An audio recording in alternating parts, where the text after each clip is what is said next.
यह एक ऐसी दुनिया है जहाँ पैसों की कोई वैल्यू नहीं, यहाँ टाइम ही सब कुछ है। यहाँ अगर आपको कोई चीज खरीदनी है तो आपको उस चीज के बदले अपनी जिंदगी का कुछ टाइम देना पड़ेगा, तब जाकर आप उस चीज को खरीद पाएंगे। लेकिन इस दुनिया में एक अच्छी जिंदगी गुजारने के लिए आपके पास टाइम का होना भी जरूरी है, क्योंकि यहाँ जब किसी इंसान की एज 25 साल तक पहुँच जाती है तो उस इंसान के हाथ पर 1 साल का टाइम स्टार्ट हो जाता है। जिस पल काउंटडाउन 0 हुआ उसी पल वह इंसान खत्म। अमीरों के पास इतना टाइम था कि वह 1000 साल की जिंदगी भी जी सकते थे। अमीरों ने खुद के लिए एक अलग दुनिया बना ली थी जहां वो लोग एक सुकून भरी जिंदगी गुजार रहे थे, लेकिन वहीं दूसरी तरफ गेटो सिटी में रहने वाले गरीब लोग दिन रात मेहनत करके खुद के लिए टाइम कमाते थे, नहीं तो उनकी जिंदगी खत्म हो जाएगी। इन्हीं गरीबों की बस्ती में विल नाम का एक लड़का रहता था जिसकी घड़ी में सिर्फ 23 घंटे ही बचे थे। विल अपनी मॉम के साथ रहता था। अब क्योंकि 25 साल के बाद उम्र रुक जाती है, इसीलिए उसकी माँ 50 साल की होकर भी बहुत जवान दिख रही थी। आज विल की माँ का 50वां जन्मदिन था। विल अपनी मॉम का बर्थडे सेलिब्रेट करने के लिए पिछली रात ओवर टाइम करके एक शैंपेन की बोतल लाया था। यह देखकर विल की मॉम बहुत खुश हो जाती है और वो विल से कहती है कि मैं अपने पोतों को देखना चाहती हूँ, तुम किसी लड़की को डेट क्यों नहीं करते? जिस पर विल जवाब देता है कि इन सब चीजों के लिए टाइम किसके पास है। विल की मॉम ने उससे कहा कि इलेक्ट्रिसिटी बिल और बैंक से लिया हुआ लोन कल की डेट तक मुझे क्लियर करना होगा, नहीं तो हमें फाइन पड़ सकता है। इसीलिए अब मैं जा रही हूँ और कल रात तक सभी बिल्स और बैंक के लोन्स जमा करवा कर वापस आऊंगी। उसने कहा कि मेरे पास सिर्फ 3 दिन का टाइम है। इलेक्ट्रिसिटी बिल और बैंक का लोन चुकाने में मेरे पास लगभग सारा टाइम खर्च हो जाएगा, इसीलिए कल शाम को तुम जरूर बस स्टॉप पर मेरा इंतजार करना, ताकि मेरा सारा टाइम खत्म होने से पहले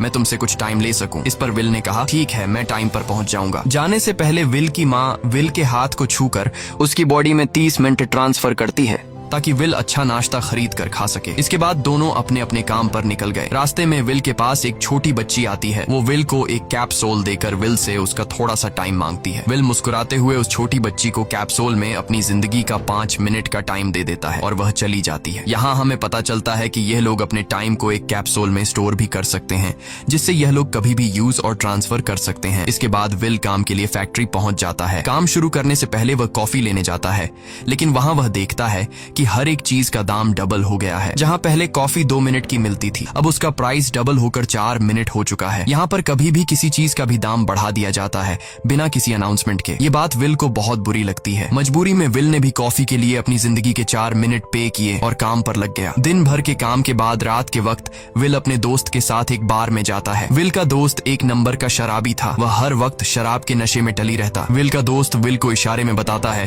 कि वह आदमी सबको फ्री में दारू पिला रहा है और उसके पास बहुत ज्यादा टाइम है। ये सुनकर विल ने जब उस आदमी की तरफ देखा तो उसे चारों तरफ से लड़कियों ने घेरा हुआ था। विल की जब उस आदमी की घड़ी पर नजर गई तो उस आदमी के पास 116 साल का टाइम था। ये देखकर विल समझ जाता है कि यह आदमी ग्रीनिच सिटी से है, क्योंकि गेटो सिटी में लोगों के पास ज्यादा से ज्यादा 2 दिन का टाइम होता है। विल उस आदमी के पास आया और उसे वार्न करने लगा कि यहाँ पर तुम्हें नहीं होना चाहिए था। यहाँ चोरों का खतरा है, ये लोग तुम्हें मारकर तुम्हारा टाइम चुरा लेंगे, इसलिए जल्दी से यहाँ से निकल जाओ। लेकिन वो आदमी विल की बातों को सीरियस नहीं लेता और उसे इग्नोर करके ड्रिंक करने लग जाता है। तभी उस बार में फोर्टिस नाम का एक गैंगस्टर अपने ग्रुप के साथ आया, जिसे देखकर सारे लोग बाहर निकल भागे। दरअसल यह शहर के सबसे बड़े गुंडे हैं जो लोगों से जबरदस्ती टाइम चुराते हैं। विल का दोस्त विल को पकड़कर ले जाने लगा, लेकिन विल ने जाने से इनकार कर दिया और वहाँ एक कोने में छिपकर सब कुछ देखने लगा। फोर्टिस उस अमीर आदमी से उसका सारा टाइम लूटने आया था। फोर्टिस उस अमीर आदमी को चैलेंज करता है कि चलो पंजा लड़ाते हैं और जो हारेगा वह अपना सारा टाइम जीतने वाले को दे देगा। ये टाइम फाइट आर्म रेसलिंग की तरह थी, जिसमें 2 लोगों को एक दूसरे की कलाई पकड़नी होती थी। जिस भी इंसान की कलाई नीचे होती थी उसका टाइम घटने लगता था और वो टाइम उस आदमी के हाथ में ट्रांसफर होने लगता था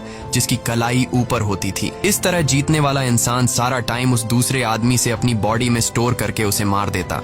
फोर्टिस उस आदमी से कहता है, क्या तुम इसके लिए तैयार हो? इस पर उस अमीर आदमी ने कहा कि मैंने बहुत ज्यादा ड्रिंक की हुई है, इसलिए मुझे कुछ टाइम चाहिए, उसके बाद मैं तुम्हारे चैलेंज के लिए तैयार हूँ। फोर्टिस कहता है कि ठीक है, ये तुम्हारी आखिरी ख्वाहिश है, जाओ, मैं तुम्हें तैयार होने के लिए कुछ मिनट देता हूँ। फोर्टिस उसके साथ अपना एक आदमी भी भेज देता है ताकि यह भाग न सके। वो अमीर आदमी बाथरूम में आकर बहुत ज्यादा उल्टियां करने लग जाता है, क्योंकि उसे काफी चढ़ गई थी। इसलिए अगर वो इस हालत में फोर्टिस से पंजा लड़ता तो इस अमीर आदमी का हारना कंफर्म था। तभी विल वहाँ पर आ जाता है। वो फोर्टिस के आदमी को मारकर उस अमीर आदमी को अपने साथ उस जगह से बाहर निकाल लेता है और उसे फोर्टिस से बचाकर एक सेफ जगह पे ले आया। विल ने उस अमीर आदमी से कहा कि मैंने तुमसे कहा भी कि तुम्हारी जान को खतरा है, तुम जानबूझकर अपना टाइम क्यों बर्बाद कर रहे हो। वो आदमी विल को अपना नाम हेनरी बताता है और वो विल से पूछता है कि तुम्हारी उम्र कितनी है। विल ने बताया 28 साल। हेनरी ने कहा मेरी उम्र 105 साल है और अब मैं जिंदगी से थक चुका हूँ। मैंने अपनी लाइफ में हर एक चीज का मजा लिया है और अब मुझे इस जिंदगी की जरूरत नहीं है, मैं जीना नहीं चाहता। ये सुनकर विल ने हैरानी से पूछा आखिर तुम कहना क्या चाहते हो। इस पर हेनरी ने कहा लगता है तुम अब तक हकीकत से अनजान हो। क्या तुमने कभी सोचा है कि इस दुनिया में अलग अलग टाइम जोन्स क्यों बनाए गए हैं?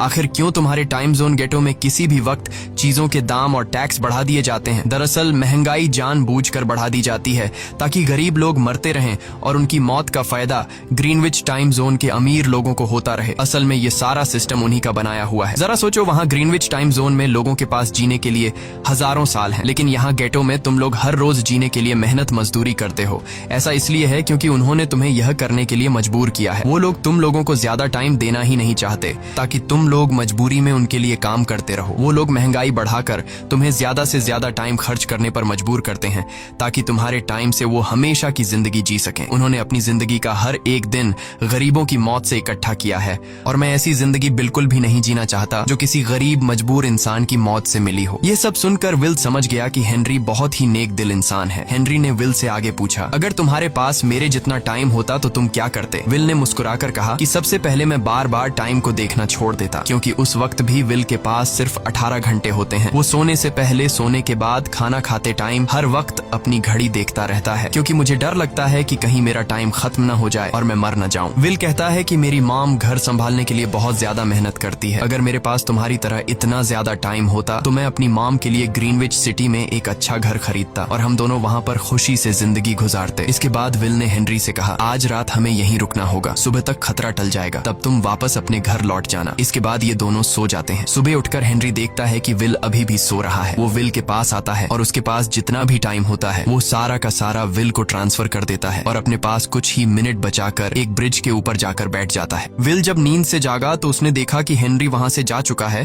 तभी हमेशा की तरह नींद से जागने के बाद विल ने अपनी घड़ी में नजर डाली। विल की घड़ी में 116 साल ऐड हो चुके थे। यह देखकर उसकी आंखें खुली की खुली रह गईं। उसे लगा कि वो अभी भी नींद में है और सपना देख रहा है। इसी दौरान विल की नजर विंडो पर पड़ी जिस पर लिखा था मेरा टाइम बर्बाद मत करना। वो समझ जाता है कि हेनरी ने मुझे अपना सारा समय दे दिया है। तभी विल ने हेनरी को दूर एक ब्रिज के किनारे पर बैठे देखा। विल जल्दी से हेनरी की तरफ भागा, लेकिन अब बहुत देर हो चुकी थी क्योंकि हेनरी के पास अब बस कुछ ही सेकंड्स बचे थे और थोड़ी देर बाद वो एक झटके से मरकर ब्रिज से नीचे पानी में गिर गया। विल को हेनरी की मौत का बहुत ज्यादा दुख होता है। अब विल के पास 116 साल की जिंदगी थी और वो समझ जाता है कि अगर मैं यहाँ पर रहा तो लोग समझेंगे कि हेनरी को इसी ने मारा है। विल जल्दी से अपने दोस्त के पास जाता है। विल का दोस्त विल के हाथ में इतना सारा टाइम देखकर शॉक रह जाता है, जिसके बाद विल ने अपने दोस्त को दोस्ती की खातिर 10 साल का टाइम दिया। ये देखकर विल का दोस्त उसका दिल से शुक्रिया अदा करता है। विल कहता है कि यहाँ रहना मेरे लिए अब ठीक नहीं, क्योंकि इतने ज्यादा टाइम को देखते हुए मेरा टाइम छीनने के लिए कोई भी मुझे मार सकता है। अब मैं अपनी माँ के लिए ग्रीनविच सिटी में एक अच्छा सा घर खरीद सकता हूँ और वहाँ पर एक सेफ लाइफ गुजारूंगा। जिसके बाद विल अपने दोस्त को गुड बाय कहकर वहाँ से निकल जाता है और सीधा उस बस स्टॉप पर जाकर मॉम का इंतजार करने लगता है, जहाँ 2 दिन पहले उसकी मॉम ने उससे कहा था कि मैं इलेक्ट्रिसिटी का बिल और बैंक का लोन चुकाकर इस बस स्टॉप पर पहुंचूंगी। दूसरी तरफ विल की मॉम सारे लोन और बिल्स भरने के बाद घर लौटने के लिए बस में चढ़ी, पर तभी उसे पता लगा कि एक ही दिन में बस की टिकट के दाम डबल हो गए थे। पहले जहां टिकट 1 घंटे में आती थी वहीं अब प्राइस 2 घंटे हो गया था। ये देखकर विल की मॉम बहुत ज्यादा परेशान हो जाती है क्योंकि विल की मॉम के पास सिर्फ 1.5 घंटा बचा था। विल की मॉम बस ड्राइवर से रिक्वेस्ट करती है कि अगले स्टॉप पर मेरा बेटा उसे बाकी का टाइम दे देगा, लेकिन बस ड्राइवर ने साफ इनकार कर दिया और कहा कि अगर टाइम नहीं है तो फिर पैदल चली जाओ। लेकिन विल की मॉम को पता था कि अगला बस स्टॉप बहुत दूर है, अगर वह पैदल भी जाती है तो उसे पहुंचने में 2 घंटे लगेंगे। उस वक्त बस में ढेर सारे पैसेंजर्स सवार थे। विल की मॉम ने उनसे भी रिक्वेस्ट की पर किसी ने भी उनकी मदद नहीं की। इतने में ही बस वहां से निकल गई। विल की मॉम रेचल के पास ज्यादा टाइम नहीं बचा था, इसलिए वह दौड़ती हुई पैदल घर की तरफ भागने लगी। दूसरी तरफ विल अपनी मॉम के लिए फूलों का गुलदस्ता लिए बस स्टॉप पर उनका इंतजार कर रहा था, क्योंकि आज उसे अपनी मॉम का बर्थडे सेलिब्रेट करना था। बस जब उस स्टॉप पर पहुंची तो कई सारे पैसेंजर्स उतर आए, पर उनमें से विल की मॉम नहीं थी। विल यह देखकर परेशान हो जाता है और उसे समझ आ गया कि जरूर उसकी मॉम मुसीबत में है। वह उसी वक्त अपनी मॉम की तलाश में भागा। उधर रेचल के पास अब कुछ ही मिनट बचे थे। वह रास्ते में आने वाली गाड़ियों और लोगों के घरों का दरवाजा पीट पीट कर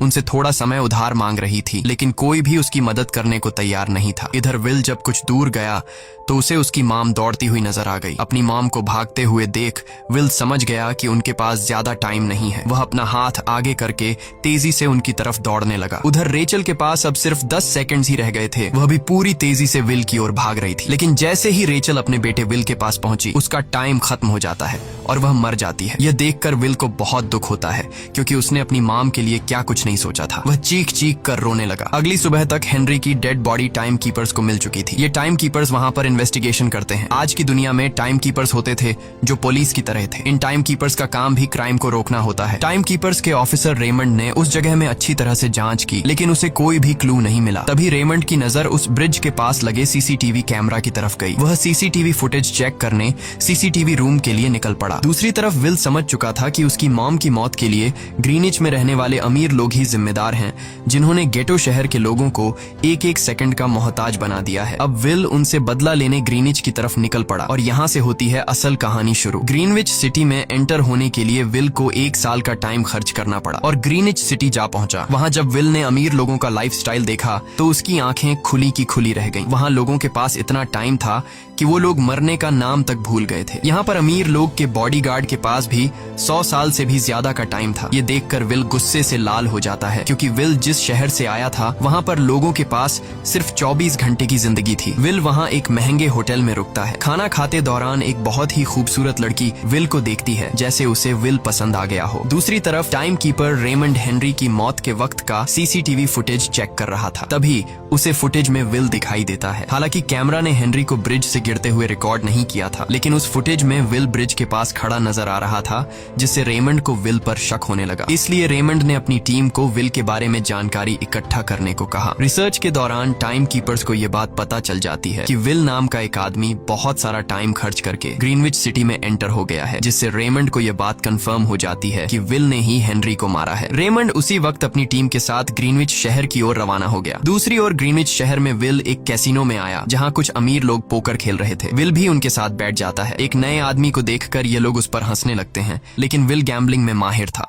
आज उसके लिए अमीरों से पैसे निकालने का सबसे अच्छा मौका था। विल ने फिलिप नाम के एक रईस आदमी के साथ पोकर की बाजी खेली। फिलिप यहाँ का सबसे रईस इंसान है। उसके पास खुद का एक टाइम बैंक है जो लोगों को लोन पर टाइम देता है। फिलिप के साथ उसकी डॉटर भी बैठी होती है। यह वही लड़की है जो कुछ देर पहले विल को गौर से देख रही थी। गेम जब शुरू हो जाती है तब विल अपनी लाइफ का सारा टाइम दांव पर लगा देता है और अपनी माइंड के बदौलत वो फिलिप से 1100 साल जीत जाता है। यह देखकर फिलिप की बेटी सिल्विया विल से काफी ज्यादा इम्प्रेस हो जाती है। उसने विल को कल रात अपने घर पार्टी पर इनवाइट किया। फिर अगली शाम विल एक नई नवेली कार खरीदकर फिलिप की पार्टी में जा पहुंचा। वहीं पार्टी के दौरान विल और सिल्विया डांस करने लगते हैं और सिल्विया मन ही मन विल को दिल दे बैठी। वो अपनी दिल की बात विल से करने ही वाली थी कि तभी टाइम कीपर रेमंड अपनी टीम के साथ वहां पहुंचता है और विल को पकड़ लेते हैं। विल को खूनी समझकर सिल्विया भी उससे नाराज हो गई। रेमंड ने सबसे पहले विल का सारा टाइम उससे छीनकर सिर्फ 2 घंटे दिए। उसके बाद वो विल को हेनरी के खून के इल्जाम में गिरफ्तार करने लगा। रेमंड विल से पूछता है कि तुमने हेनरी को क्यों मारा। विल उसे कहता है कि मैंने उसे मारा नहीं था,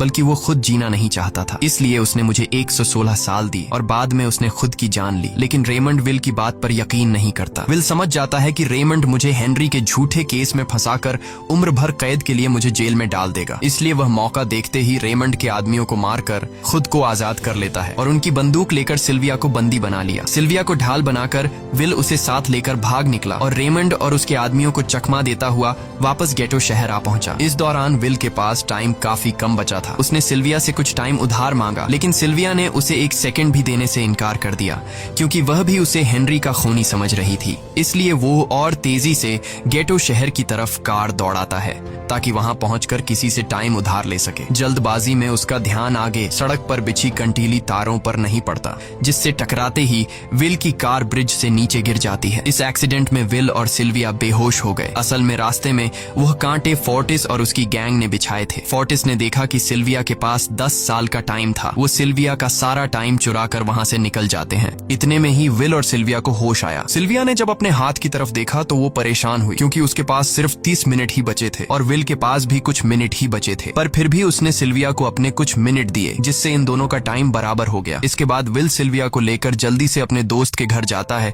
जिसे उसने 10 साल दिए थे। जब उसके दोस्त की वाइफ ने दरवाजा खोला और उसने विल को देखा तो उसने विल से नाराजगी जताते हुए कहा, तुम्हारे दिए हुए 10 साल ने मेरे हस्बैंड की जान ले ली। उसने सारा टाइम शराब में उड़ा दिया जिससे उसकी मौत हुई। ये सुनकर विल मायूस हो गया, लेकिन अब इन दोनों के पास भी ज्यादा टाइम नहीं था। अगर यह दोनों जल्दी से कुछ नहीं करते तो इनकी भी मौत पक्की थी। तभी विल ने सिल्विया के कानों में ईयरिंग देखी जो हीरे की थी। उसे बेचकर विल और सिल्विया को 2 दिन का टाइम मिल गया। इसके बाद विल सिल्विया को लेकर फोन बूथ पर आया। उसने सिल्विया के पिता फिलिप को कॉल किया और बताया कि उसकी बेटी अब तक सही सलामत है। उस वक्त रेमंड भी फिलिप के पास ही मौजूद था और विल को भी पता था कि रेमंड भी वहाँ मौजूद है। विल ने सिल्विया को छोड़ने के बदले 10,000 साल का टाइम मांगा और वो 10,000 साल टाइम बैंक के जरिए गरीब लोगों में बांटने को कहा और कल सुबह तक का टाइम दिया। हालांकि फिलिप के लिए यह रकम कुछ भी नहीं थी, पर फिलिप किसी भी कीमत पर गरीबों को टाइम नहीं देना चाहता था। इधर विल सिल्विया को अपने घर ले आया जहां पर दोनों सुबह होने का इंतजार कर रहे थे। इसी दौरान सिल्विया ने विल से पूछा कि उसकी फैमिली कहाँ है। इस पर विल ने बताया कि पिछली रात ही टाइम न होने की वजह से मेरी माँ की डेथ हुई। ये सुनकर सिल्विया को बहुत बुरा लगता है और उसे एहसास होता है कि यहाँ गरीब लोग हर पल मौत के डर में जीते हैं। उन्हें एक दिन का टाइम कमाने में कितनी मेहनत करनी पड़ती है। अगली सुबह बैंक खुलते ही विल और सिल्विया खिड़की से बैंक पर नजर रखने लगे, लेकिन बैंक ने गरीबों में टाइम नहीं बांटा। सिल्विया यह देखकर बहुत मायूस हो गई कि टाइम के आगे उसके पिता के लिए अपनी बेटी की भी कोई कीमत नहीं थी। अब सिल्विया को समझ आ गया कि उसके पिता सिर्फ बिजनेसमैन नहीं है, बल्कि वो इस सिस्टम के हेड हैं। वो गरीब लोगों की मौत से अपनी जिंदगी के साल जमा करते हैं। सिल्विया को यूं मायूस देखकर विल ने उसे वापस घर भेजने का फैसला किया। वो उसे फोन बूथ पे ले आया और अपने पिता को कॉल करके अपने लिए मदद बुलाने को कहा। इस दौरान विल सिल्विया को वेपन भी दे देता है ताकि वो खुद की हिफाजत कर सके। इधर सिल्विया फोन पर अपने पिता से बात कर रही थी कि तभी टाइम कीपर रेमंड चुपके से वहां आ पहुंचा और विल पर गन तान दी। रेमंड विल पर गोली चलाने ही वाला था कि तभी सिल्विया ने रेमंड को देख लिया और घबराहट में रेमंड पर गोली चला दी। ये देख विल घबरा कर रेमंड के पास आया। हालांकि वो गोली रेमंड के हाथ को छू कर निकल गई थी। रेमंड के हाथ से बहुत खून निकल रहा था। विल ने रेमंड की घड़ी देखी। रेमंड के पास सिर्फ 2 घंटे बचे थे। दरअसल टाइम कीपर्स को भी सैलरी के तौर पर हर रोज 1 दिन का ही टाइम मिलता था। विल समझ गया कि जब तक रेमंड के पास उसके टीम वाले पहुंचेंगे तब तक रेमंड का ज्यादा खून बहने की वजह से उसकी मौत हो गई होगी। इसलिए विल रेमंड को 2 घंटे का टाइम देते हुए रेमंड की कार को लेकर वहां से निकल गया। रेमंड को गोली मारकर अब सिल्विया भी क्राइम लिस्ट में आ चुकी थी। हालांकि विल ने सिल्विया से कहा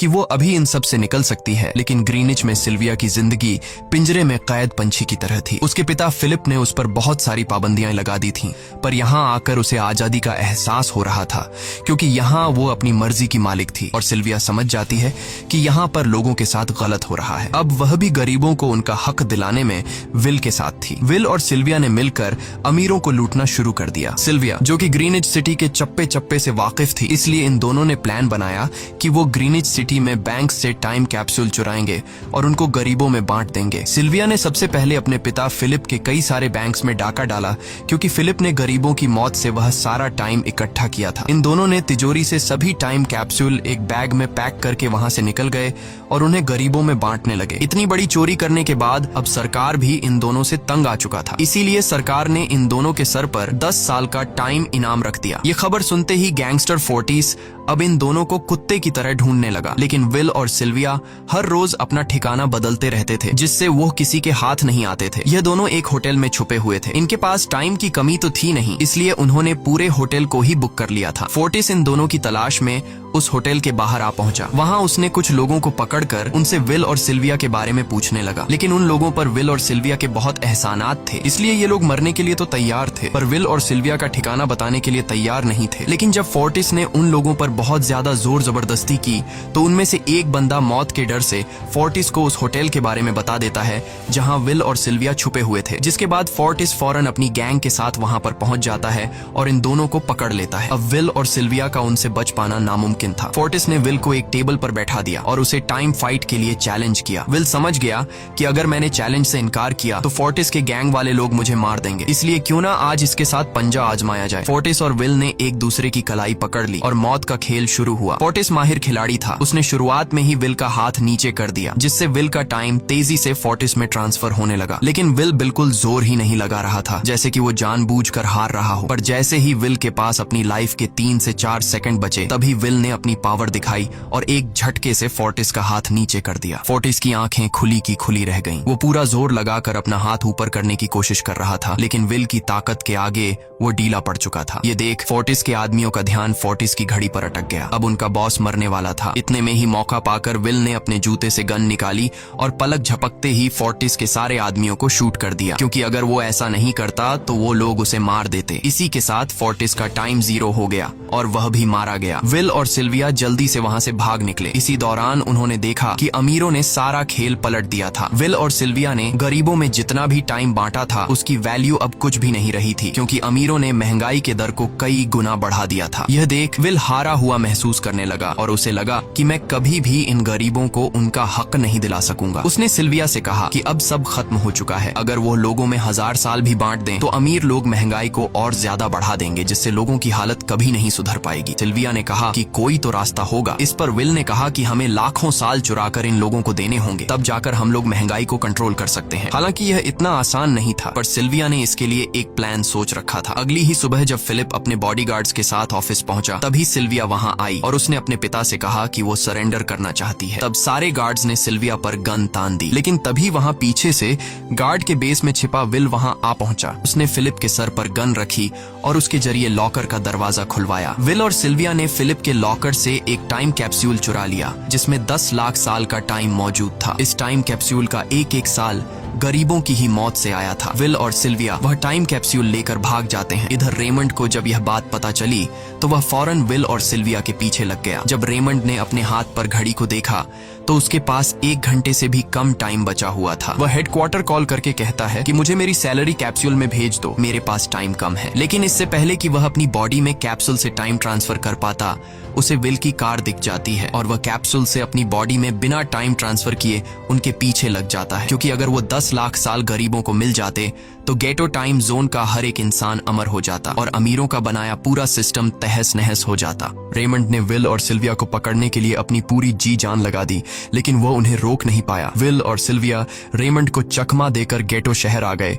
और वह टाइम कैप्सूल एक बच्ची के हाथों में सौंप दिया। उन्हें पता था कि रेमंड सीधा हमारे पीछे गीटो शहर पहुंचेगा, इसलिए उन्होंने इस जगह को छोड़कर एक सुनसान जगह पर चले गए। उधर उन्होंने गीटो शहर के लोगों में लाखों साल बांटकर उन्हें अमर कर दिया था, लेकिन खुद इन दोनों के पास बहुत ही कम टाइम बच जाता है। बदकिस्मती से उसी पल रेमंड ने उन्हें पकड़ लिया। रेमंड ने विल को धमकी देते हुए कहा, अगर तुम्हें अपनी जान प्यारी है तो चुराया हुआ सारा टाइम वापस कर दो। तब विल ने उसे अपनी घड़ी का समय दिखाया। विल और सिल्विया के पास कुछ ही मिनट बचे थे। विल ने रेमंड से कहा, कहीं तुम भूल तो नहीं गए? याद है जब तुम मरने वाले थे तो मैंने तुम्हें कुछ टाइम उधार दिया था। टाइम तो तुम्हें मुझे वापस करना चाहिए। यह सुनकर रेमंड को याद आया कि विल और सिल्विया को पकड़ने की जल्दी में उसने अपने टाइम पर ध्यान ही नहीं दिया। जब उसने अपनी घड़ी पर नजर डाली तो उसके पास सिर्फ 5 सेकंड ही बचे थे, जो देखते ही देखते 0 हो गए और रेमंड मारा गया। विल और सिल्विया रेमंड से तो बच गए थे, पर इन दोनों के पास भी अब सिर्फ एक मिनट ही बचा था। ऊपर से उस सुनसान इलाके में उनकी मदद करने वाला भी अब कोई नहीं था। उन्हें अपनी मौत साफ नजर आ रही थी। इन दोनों ने मायूस होकर एक दूसरे को गले लगाया और तभी विल को रेमंड की कार नजर आई। विल फौरन कार की तरफ भागा